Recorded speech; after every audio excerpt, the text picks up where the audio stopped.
At Karnataka ವಿಂಜಾಳ YouTube ಚಾನಲ್ಗೆ ಸ್ವಾಗತ ಸುಸ್ವಾಗತ. ವೀಕ್ಷಕರೇ, ಈ ಇಂದಿನ ಸಂಚಿಕೆಯಲ್ಲಿ ತುಮಕೂರು ಜಿಲ್ಲಾ ಆಸ್ಪತ್ರೆಯ ಡಿಸ್ಟ್ರಿಕ್ಟ್ ಸರ್ಜನ್ ಆದಂತಹ ಡಾಕ್ಟರ್ ಅಸ್ಗರ್ ಬೇಗ್ ಅವರು ಸಾರ್ವಜನಿಕವಾಗಿ ಕೆಲವೊಂದು ಪ್ರಶ್ನೆಗೆ ಉತ್ತರ ನೀಡಿದರು.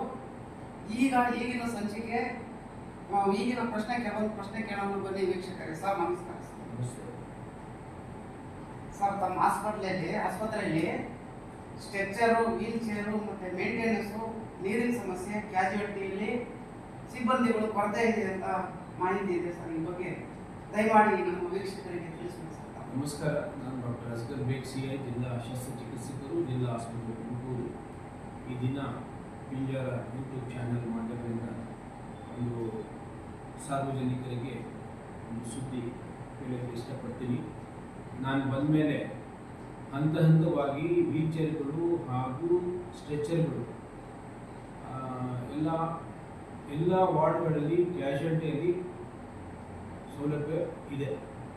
ಹಾಗೂ ಹಳೆಯದು ವೀಲ್ ಚೇರ್ಗಳು ಮತ್ತು ಸ್ಟ್ರೆಚರ್ಗಳು ಅದನ್ನು ರಿಪೇರಿ ಮಾಡಿದ್ವಿ. ಸುಮಾರು 20 ವೀಲ್ ಚೇರು ಹಳೆಯದು ಮತ್ತು ಒಂದು 15 ಸ್ಟ್ರೆಚರ್ಗಳನ್ನು ರಿಪೇರಿ ಮಾಡಿದ್ವಿ. ಮತ್ತು ಹೊಸದಾಗಿ ಸ್ಟೇಟಿಂದ ಬಂದಿದ್ದು ಸುಮಾರು ಒಂದು 15 ವೀಲ್ ಚೇರು ಮತ್ತು ಇನ್ನೊಂದು ಒಂದು 15 ಸ್ಟ್ರೆಚರ್ಗಳು ಬಂದಿದೆ. ಸೊ ಎಲ್ಲ ವಾರ್ಡಲ್ಲಿ, ಎಲ್ಲ ಫ್ಲೋರಲ್ಲಿ ಒಂದೊಂದು ಸ್ಟ್ರೆಚರು, ಒಂದೊಂದು ವೀಲ್ ಚೇರ್ ಇದೆ. ಮತ್ತು ಕ್ಯಾಶುಯಾಲಿಟಿಯಲ್ಲಿ ಸರಾಸರಿ 3 ಸ್ಟ್ರೆಚರು, 3 ವೀಲ್ ಚೇರ್ಗಳು ಇದ್ದೇ ಇದೆ. ಅಲ್ಲಿ ಏನಾಗುತ್ತೆ ಅಂದರೆ ಪೇಷಂಟ್ ತಗೊಂಡೋಗಿ ಅಲ್ಲಿ ಬಚ್ಚಿಟ್ಕೊಳ್ತಾರೆ ವಾರ್ಡಲ್ಲಿ.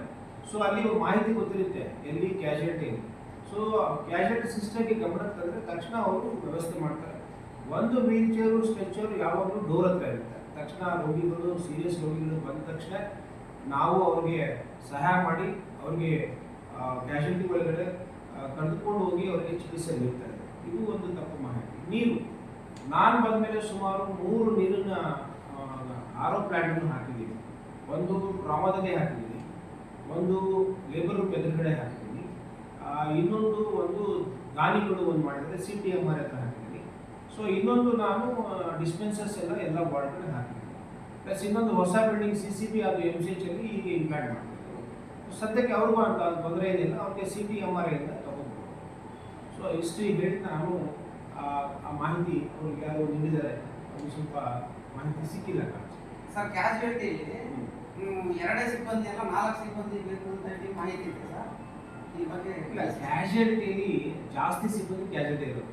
ಯಾಕೆಂದರೆ ನಾವು ಅಲ್ಲಿ ಏನಾದರೂ ತೊಂದರೆ ಆದರೆ ಅಲ್ಲಿ ತಕ್ಷಣ ಮಾಸ್ ಆಕ್ಸಿಡೆಂಟ್ ನೋಡಿ. ನೆನ್ನೆ ಒಂದು ಮಾಸ್ ಆಕ್ಸಿಡೆಂಟ್ ಬಂತು, ಸುಮಾರು 10 ರೋಗಿಗಳು ಬಂದು ತಕ್ಷಣ ನಮ್ಮ ಡಾಕ್ಟರ್ ಯಾರ್ಯಾರು ಡ್ಯೂಟಿಯಲ್ಲಿದ್ದರು, ಯಾರ್ಯಾರು ಡ್ಯೂಟಿ ಇಲ್ಲ ಅವರೆಲ್ಲ ಬಂದು ಕೈ ಜೋಡಿಸಿ ಚಿಕಿತ್ಸೆ ಕೊಟ್ಬಿಟ್ಟು ಫಲಕಾರಿಯಾಗಿದೆ.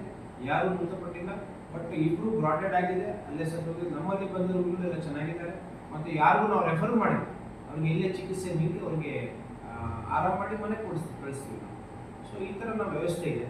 ಸೊ ಯಾರ ಡಾಕ್ಟರ್ ಆಗಲಿ ಸಿಬ್ಬಂದಿ ಆಗಲಿ ನಾನು ಬಂದಮೇಲಂತೂ ಯಾರು ಉಡಾಫೆ ಮಾತು ಮತ್ತು ಅಸಭ್ಯ ವರ್ತನೆ ಮತ್ತು ಅವಾಚ್ಯವಾಗಿ ನಿಂದನೆ ಮಾಡೋದು ಯಾರು ಮಾಡ್ತಾ ಇಲ್ಲ. ಯಾಕೆಂದರೆ ನಾವು ಅವ್ರಿಗೆ ನಂದು ಒಂದು ಅಡ್ಮಿನಿಸ್ಟ್ರೇಷನ್ ಶೈಲಿ ಏನಂದರೆ ಅವ್ರಿಗೂ ಹೆದರಿಸಬೇಕು ಹಾಗೂ ಪ್ರೀತಿನೂ ತೋರಿಸ್ಬೇಕು. ಸೊ ಅವ್ರಿಗೆ ಬರೇ ಪ್ರೀತಿ ತೋರಿಸ್ರೆ ಅವ್ರಿಗೆ ನಿರ್ಲಕ್ಷ್ಯ ತೋರಿಸ್ತಾರೆ. ಯಾವ ಟೈಮಲ್ಲಿ ಹೆದರಿಸಬೇಕು, ಯಾವಾಗ ಅವ್ರಿಗೆ ಪ್ರೋತ್ಸಾಹ ಮಾಡಬೇಕು ಅದು ಮಾಡಿಕೊಂಡು ನಾವು ಅಂತ ಬಂದ್ವಿ. ಈ ನನ್ನ ಅಡ್ಮಿನಿಸ್ಟ್ರೇಷನ್ನಲ್ಲಿ ನಾನು ಸಸ್ಪೆನ್ಷನ್ ಹೋಗೋದಿಲ್ಲ, ನಾನು ಅವ್ರಿಗೆ ಇನ್ಕ್ರಿಮೆಂಟ್ ಕಟ್ ಮಾಡ್ತೀನಿ. ಸೊ ಅವ್ರಿಗೆ ಭಯ ಭೀತಿಯಿಂದ ಕೆಲಸ ಮಾಡ್ತೀನಿ. ಸೊ ಹಾಗೂ ಅವ್ರಿಗೆ ಒಳ್ಳೆ ಕೆಲಸ ಮಾಡ್ತಾನೆ, ಒಳ್ಳೆ ಕೆಲಸ ಮಾಡಿದ್ರೆ ಅವ್ರಿಗೆ ಶ್ಲಾಘನೆ ಮಾಡಿದ್ದೀನಿ, ಅಭಿನಂದನೆ ಮಾಡಿದ್ದೀನಿ. ಯಾಕೆಂದರೆ ಅಷ್ಟು ಬೇಗ 15 ಪೇಷಂಟ್ಗೆ ಪಟ ಟ್ರೀಟ್ಮೆಂಟ್ ಕೊಟ್ಟು ಎಕ್ಸ್ರೇ ಮಾಡಿಸು 10 ನಿಮಿಷದಲ್ಲಿ CT ಸ್ಕ್ಯಾನ್ ಆಗಿದೆ. ಸೊ ಭಾಳ ಖುಷಿ ಆಯಿತು. ಕಾರ್ಪೊರೇಟ್ ಹಾಸ್ಪಿಟಲ್ 1 ಗಂಟೆ ಬೇಕು, ನಮ್ಮ ಹಾಸ್ಪಿಟಲ್ 15 ನಿಮಿಷದಲ್ಲಿ ಆಗಿದೆ. ಸೊ ಈ ಥರ ವ್ಯವಸ್ಥಿತವಾಗಿ ನಮ್ಮ ಸರ್ಕಾರಿ ಆಸ್ಪತ್ರೆಗಳಲ್ಲಿ ನಮ್ಮಲ್ಲಿ ಲೋಡ್ ಜಾಸ್ತಿ ಇದೆ. ನನ್ನ ಹಾಸ್ಪಿಟಲ್ 1800 OPD ಇದೆ, 1110 ಅಡ್ಮಿಷನ್ ಇದೆ. ಹಾಗೂ ನಮ್ಮ ಸಿಬ್ಬಂದಿ ಕೊರತೆನೇ ಇಲ್ಲ. ಯಾಕೆಂದರೆ ಸಿಬ್ಬಂದಿ ಒತ್ತಡದ ಕೆಲಸ ಮಾಡ್ತಾರೆ. ಸೊ ಯಾವ ನಿರ್ಲಕ್ಷ್ಯನೇ ಇಲ್ಲ. ನಾನು ಬಂದಮೇಲಂತೂ ಒಂದು ಅವರಿಗೆಲ್ಲ ಮನವೊಲಿಸ್ಕೊಂಡು ಕೆಲಸ ಮಾಡ್ತಾರೆ. ಯಾಕೆಂದರೆ ಈ ಒಂದು ನಮ್ಮ ಮೆಡಿಕಲ್ ವೈದ್ಯಕೀಯ ಕ್ಷೇತ್ರದಲ್ಲಿ ನಾವು ಬರೀ ಬೈಯೋದು ಇದು ಮಾಡೋದು ಆಗೋದಿಲ್ಲ. ಅವ್ರಿಗೆ ನಾವು ಧೈರ್ಯ ತುಂಬಬೇಕು, ಸ್ಥೈರ್ಯ ತುಂಬಬೇಕು, ಅವ್ರಿಗೆ ವಾತ್ಸಲ್ಯದಿಂದ ಪ್ರೀತಿಯಿಂದ ಕೆಲಸ ಮಾಡಬೇಕು. ಇದು ಸೇವೆ ಮನೋಭಾವ ಅಂತ ಹೇಳಬೇಕಾಗುತ್ತೆ. ಸೊ ಕೆಲವರು ಇರ್ತಾರೆ ಅವ್ರಿಗೆ ಏನು ಮಾಡಬೇಕು ಅದು ಮಾಡ್ತೀವಿ. ಸೊ ಇಷ್ಟು ನನ್ನ ಹಾಸ್ಪಿಟಲ್ ನನಗೆ ಗೌರವ ಇದೆ. ಯಾಕೆಂದರೆ ಒಂದು ಹಂತದಲ್ಲಿ ಬಂದಿದೆ, ಸೇವೆ ಸಿಗ್ತಾ ಇದೆ. ಸೊ ಯಾರಿಗೂ ನಿರಾಕರಿಸ್ತಾ ಇಲ್ಲ ಸರ್, ಅದೇ ಮುಖ್ಯವಾಗಿ. ಯಾಕಂದರೆ ಬಡವರಿಗೆ ಸೇವೆ ನಿರಾಕರಿಸಿದ್ರೆ ಮನೆಗೆ ಹೋಗಿ ಸಾಯ್ತಾರೆ. ಸೊ ಆ ಥರ ಒಂದು ದುರದೃಷ್ಟ ಇಲ್ಲ. ನಮ್ಮಲ್ಲಿ ಎಲ್ಲ ಸಿಬ್ಬಂದಿಗಳಿಗೂ ನನ್ನ ಕೆಳಗಡೆ ನನ್ನ ಹಂತದಲ್ಲಿ ಯಾರು ಚೆನ್ನಾಗಿ ಮಾಡ್ತಾರೆ. ಸೊ ಇನ್ನು ಕೆಲವರು ಹೊರಟಿದ್ದಾರೆ, ಅವ್ರಿಗೂ ದಾರಿಯಲ್ಲಿ ತರ್ತೀನಿ ನಾನು, ಏನು ತೊಂದರೆ ಇಲ್ಲ. ಧನ್ಯವಾದ. ತಮಗೂ ಸಹ ನಮ್ಮ ಯೂಟ್ಯೂಬ್ ಚಾನಲ್ ವತಿಯಿಂದ ವೀಕ್ಷಕರ ಪರವಾಗಿ ತುಂಬ ಧನ್ಯವಾದಗಳು ಸರ್. Thank you.